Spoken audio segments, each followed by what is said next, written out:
Okay, the experiment of Mendel experiment with garden peas. His work with garden pea. In first time they grow. Firstly, they grow quickly and they reproduce by self pollinations, and the pollens are transmitted in the same plant of flower, and the process characteristics that can easily be recognized. These characteristics are height, color of flowers, seed, and shape. These characteristics are studied in the pea plant. And next, the pollinations can be controlled in this group of plant W over minimum work, and they can produce enough offspring for study purposes. And these are the work of Mendel experiment.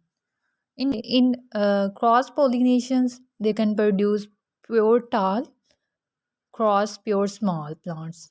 They are both characteristic tall and small. These are the cross pollinations.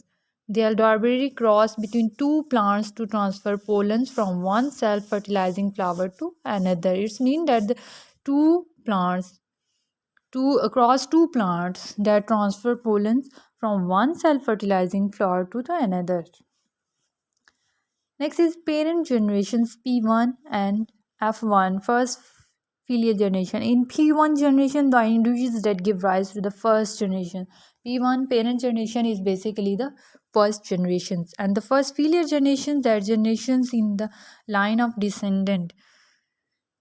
The descendant is basically the first, after first generation the filial generations come, that is the line of descendant.